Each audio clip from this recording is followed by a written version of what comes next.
ಅದಕ್ಕೊಂದು enquiry committee ಮಾಡಿದ್ದಾರೆ. Report ಬರ್ತದೆ, ಸತ್ಯ ಹೊರಬೀಳ್ತದೆ.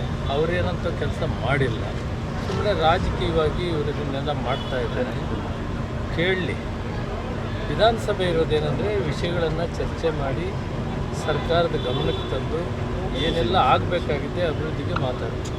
ಅಲ್ಲ ಸರ್, ಈ ದುಡ್ಡು ರಿಕವರಿ ಮಾಡ್ತಿದ್ದಾರೆ. ಹೌಸನ್ನು ಅಸೆಂಬ್ಲಿಯನ್ನು ನಿಲ್ಲಿಸಿ ಏನು ಕಾರ್ಯಸಾಧನೆ ಮಾಡ್ತಾರೆ ತಿಳಿಸಿದ್ದೀರಿ ಜನಕ್ಕೆ.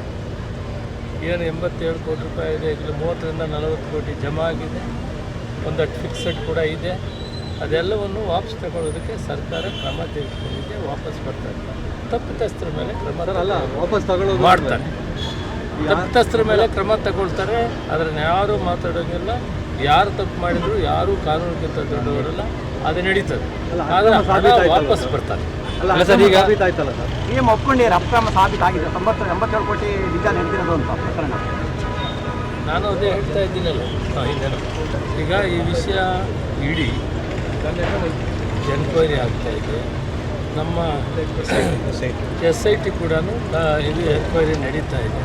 ಇದರಿಂದ ನಾವು ಆ ಎನ್ಕ್ವೈರಿಗಳು ಪೂರ್ತಿ ಪ್ರಮಾಣದಲ್ಲಿ ಆಗುವವರೆಗೂ ಕೂಡ ಏನಾಗಿದೆ ಅಂತ ಹೇಳೋದು. ಆದರೆ ಹಣ ದುರುಪಯೋಗ ಆಗಿದೆ, ಹಣ ತೆಗೆದುಕೊಂಡು ಹೋಗಿದ್ದಾರೆ. ಹಣ ವಾಪಸ್ ತೆಗೆದುಕೊಳ್ಳುವಂಥ ಕಾರ್ಯಕ್ರಮ ಸರ್ಕಾರ ಮಾಡ್ತಾ ಇದೆ. ಯಾರು ತೆಗೆದುಕೊಂಡು ಹೋಗಿದ್ದಾರೆ ಅವ್ರ ಮೇಲೆ ಕ್ರಮ ನಾವು ಹೇಳಿದ್ದೇವೆ.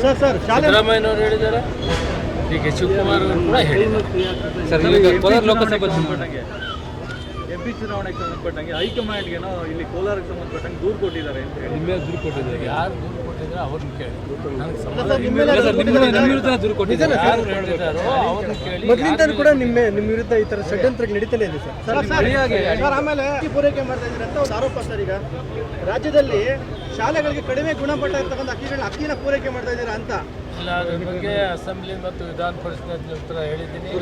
ನಾವು ಕ್ವಾಲಿಟಿ ಅಕ್ಕಿಯನ್ನು ಕೊಡ್ತಾ ಇದ್ದೀವಿ, ಗುಣಮಟ್ಟದ ಅಕ್ಕಿಯನ್ನು ಕೊಡ್ತಾ ಇದ್ದೀವಿ. ಮಕ್ಕಳು ಕೂಡ ಗುಣಮಟ್ಟದ ಅಕ್ಕಿನೇ ಕೊಡಬೇಕು. ಅದ್ರ ಬಗ್ಗೆ ನಾವು ಕೂಡ ಮತ್ತು ಮಧು ಬಂಗಾರಪ್ಪನವರು ಕೂಡ ಮಾತಾಡ್ಕೊಂಡು ಯಾವುದೇ ಸಂದರ್ಭದಲ್ಲಿ ಹಾಸ್ಟೆಲ್ ಕೊಡೋದಾಗಲಿ ಮಕ್ಕಳು ಕೊಡೋದ್ರಲ್ಲಿ ಗುಣಮಟ್ಟದಲ್ಲಿ ವ್ಯತ್ಯಾಸ ಆಗೋದಿಲ್ಲ. ಅದು ಪ್ರಾಮಾಣಿಕವಾಗಿ ಗುಣಮಟ್ಟದ ದೇವಸ್ಥಾನಗಳನ್ನು ಕೊಡ್ತೇವೆ.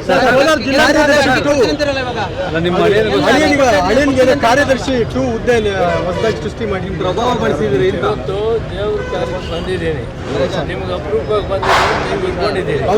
ನಾನು ಇನ್ನೊಂದು ಸಾರಿ ಬರ್ತೀನಿ, ರಾಜಕೀಯನೇ ಮಾತಾಡ್ತೀನಿ, ಕಂಪ್ಲೀಟ್ ರಾಜಕೀಯ ಮಾತಾಡ್ತೀನಿ. ನೆಕ್ಸ್ಟ್ ವೀಕ್ ಬಂದಾಗ ಮಾತಾಡ್ತೀನಿ. ನೋಡ್ರಿ, ನಿಮಗೂ ಎಲ್ಲ ಒಳ್ಳೇದಾಗಲಿ. ಜಿಲ್ಲಾ ಕಾಂಗ್ರೆಸ್ ಅಧ್ಯಕ್ಷ